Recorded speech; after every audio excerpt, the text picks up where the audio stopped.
आदरणीय मेरे प्रिय दोस्तों और भक्तों, आज फिर एक बार शेख फरीद साहब के बारे में आपको यह कथा वृतांत सुनाता हूँ। दोस्तों, बहुत ही सुंदर होने वाला यह कथा वृतांत है।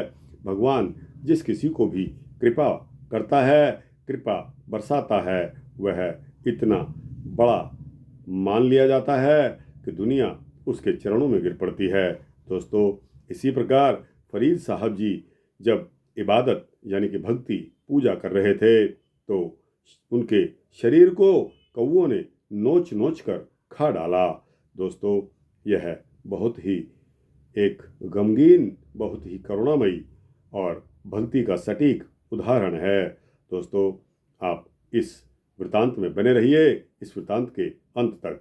तो दोस्तों, उम्मीद करता हूँ कि यह वृतांत आपको बहुत अच्छा लगने वाला है। तो आइए बिना समय गवाए इस वृतांत को शुरू करते हैं।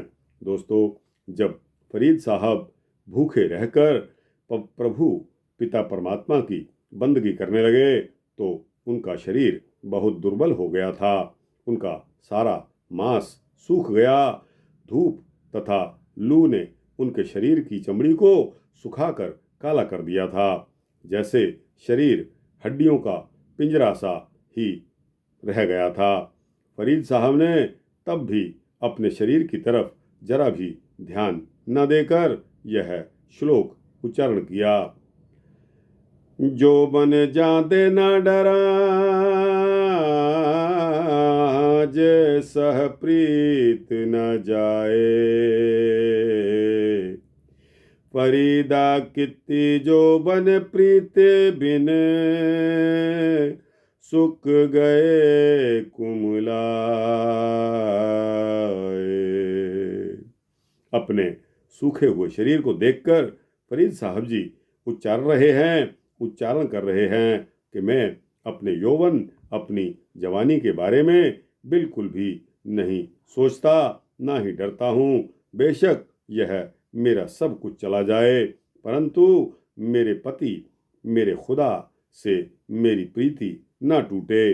पहले भी मेरे देखते हुए कई यौवन प्रभु की प्रीति के बिना सूख कर कुमला कर चले गए हैं। तथा फिर यह श्लोक फरीद साहब उच्चारण करते हैं कि प्रभु को मिलने के लिए सभी अहंकार छोड़ दें तो क्या। फरीदा थियो पवाही दभ, जे साई लोड़ है सब, एक छिजहे बियाल ताड़ी है, ता साई दे दरबाड़ी है। हे फरीद, यदि तू प्रभु को हर स्थान पर देखना चाहता है तो जंगलों की घास जैसा बन जा। तुझे चाहे कोई रौंद कर निकल जाए या तुझे कोई काट डाले, परंतु मुंह से उफ तक नहीं करना। इतना धैर्यवान होकर तू मालिक के द्वार तक जा सकता है। फरीद साहब जी के तन के कष्टों की तरफ देखकर यह श्लोक उच्चारण करते हैं। फरीदा जे देह नाला कपिया, जे गल कपहे चुख, पवन नाइति मामले, सहानाइति दुख। हे फरीद, जिस दिन तू पैदा हुआ था तो उस दिन तेरा नाड़ू काटने के स्थान पर यदि दाई तेरा गला काट देती तो अब जो तू इतने कष्ट सह रहा है वो न सहता। फरीद साहब जंगलों में मौसम को देखकर कथन करते हैं। फरीदा रुत फेरी वण कंबिया, पत झड़े झड़े पाही, चारे कुंडा टूंडिया, रहन किथाऊ नाही। फरीदा रुत फिरी वण कंबिया, पत झड़े झड़े पाही, चारे कुंडा ढूंढिया, रहन किथाऊ ना। हे फरीद, मौसम फिर चला गया है तथा अब पतझड़ की ऋतु आ गई है। पत्ते झड़झड़ कर गिर रहे हैं। इसी प्रकार मानव की देह का हाल है। जैसे ऋतुएं बदलती रहती हैं, उसी प्रकार व्यक्ति के जीवन में भी अंतर आता रहता है। फिर फरीद साहब श्लोक का उच्चारण करते हैं।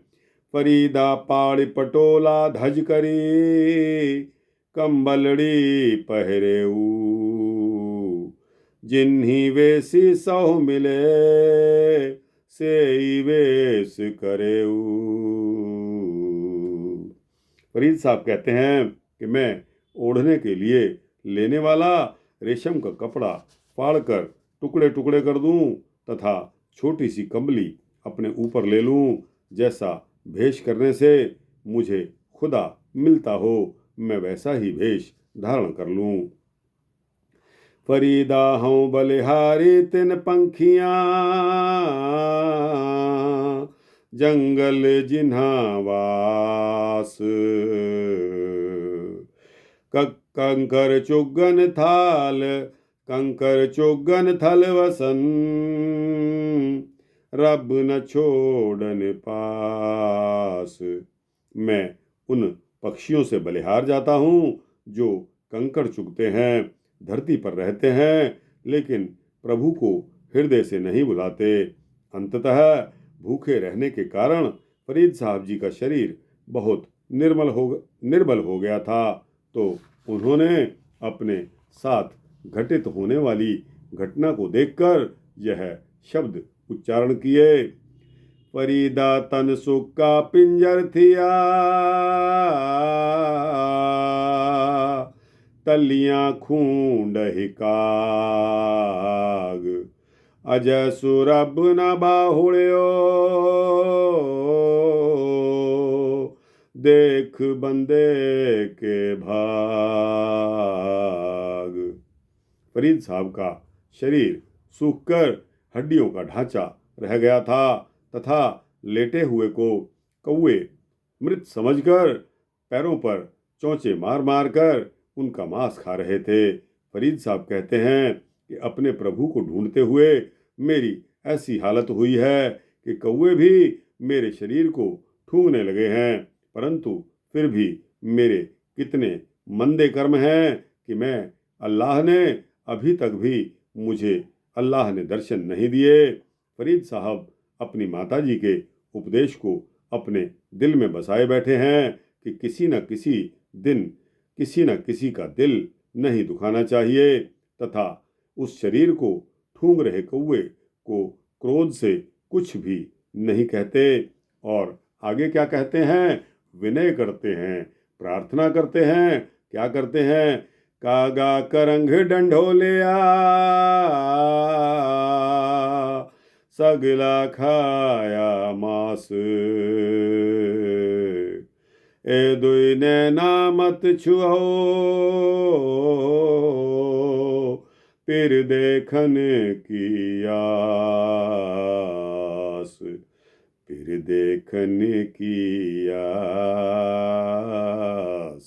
फिर देखन की आस।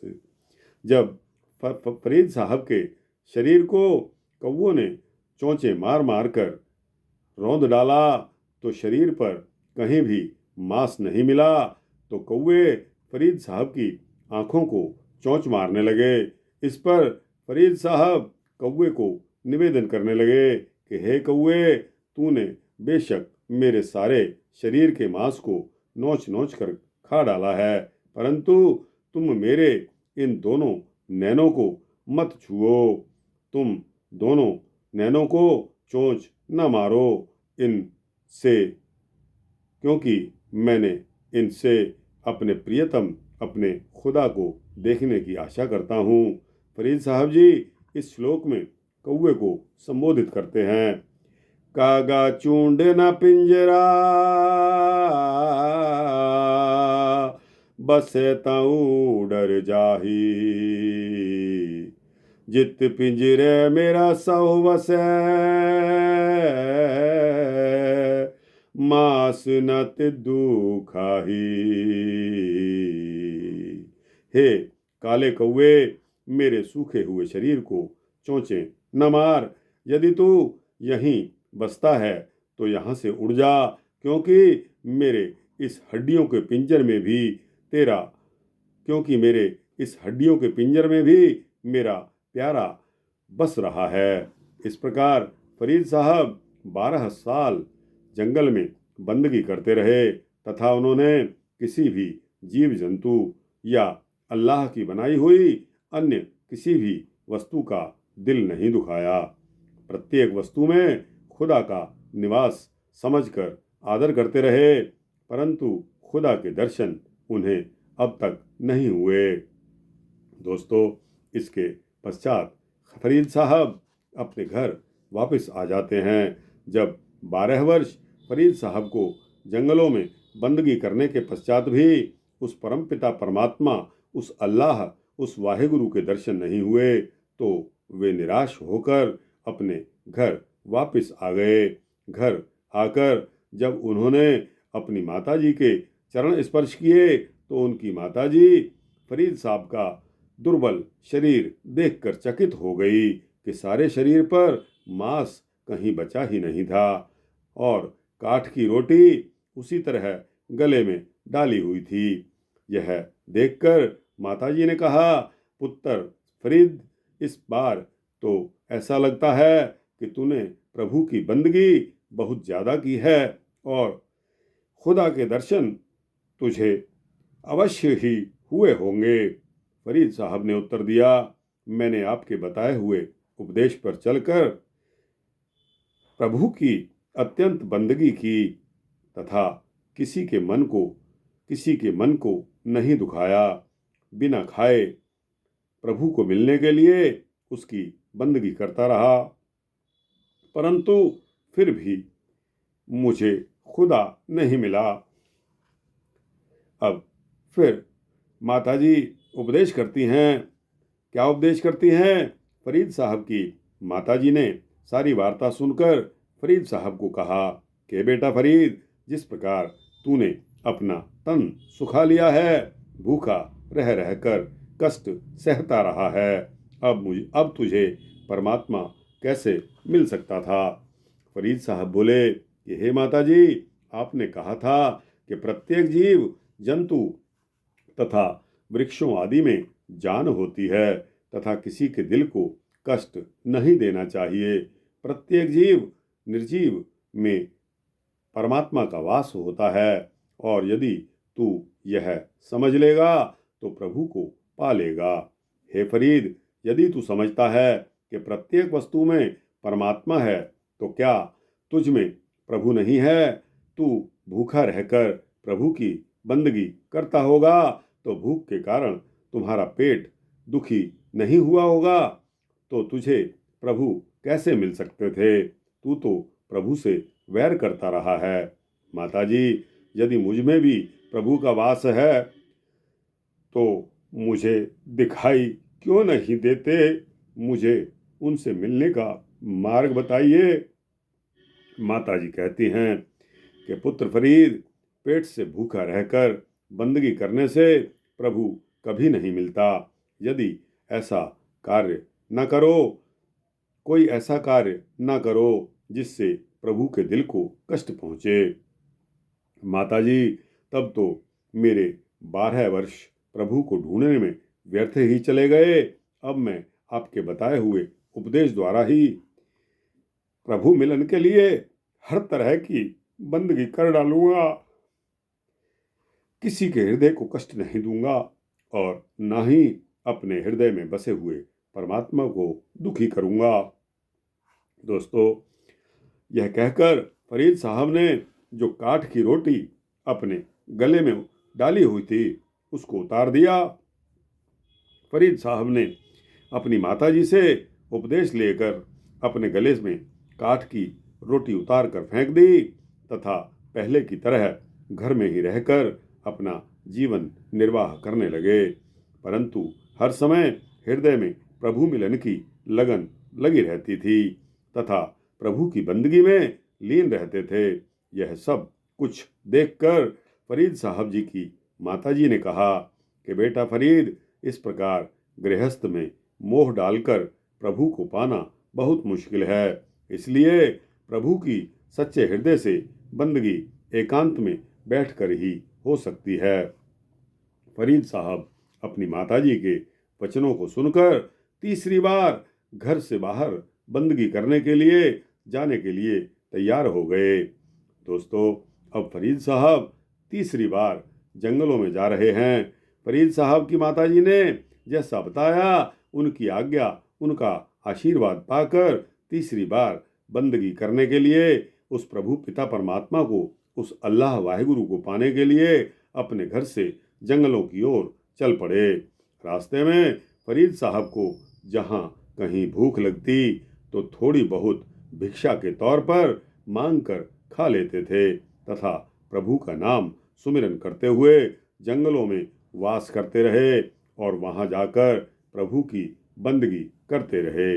दोस्तों, फरीद साहब का बंदगी करने का यह तीसरी बार जंगल में जाकर प्रभु के सिमरन में लीन हो जाना, और जब कभी भूख लगती तो नज़दीक के गांवों में जाकर कुछ मांग कर कुछ खा लेते थे और रात दिन प्रभु की भक्ति में लगे रहते थे।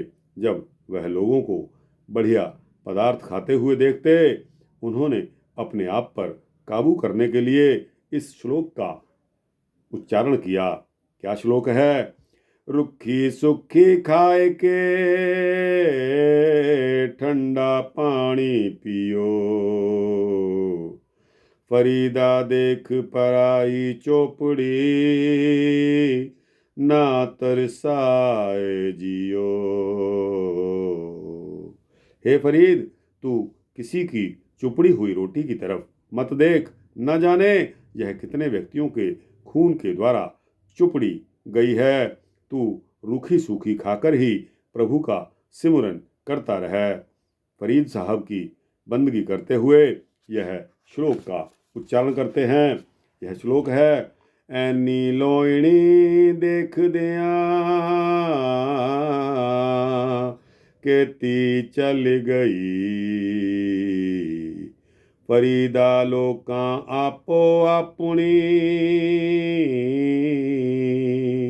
मैं अपनी पई। हे फरीद, इन आंखों से देखते देखते कितनी ही दुनिया इस संसार से चल बसी है और बाकी के लोग मौत से डरने लगे हैं। उन्हें अपनी अपनी पड़ी है। हे फरीद, तुझे अपनी पड़ी है कि कब प्रभु से तेरा मेल होगा। इसके साथ ही फरीद साहब ने एक और श्लोक का उच्चारण किया। आप सवार है मैं मिलहे, मैं मिलया सुख होए, फरीदा जो तू मेरा होए रहे, सब जग तेरा होए।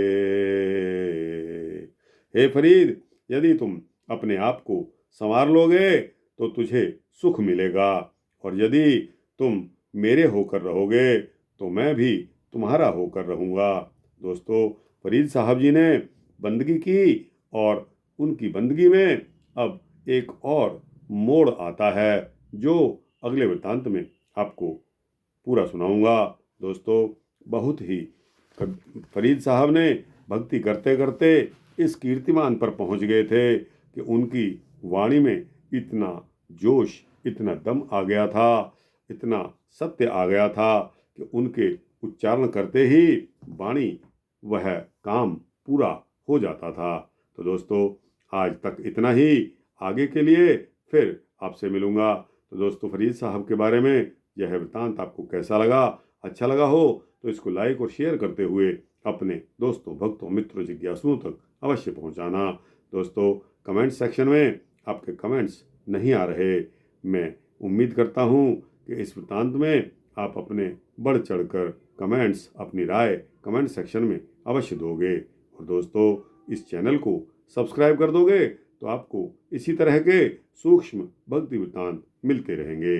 जय फरीद साहब, जय फरीद साहब।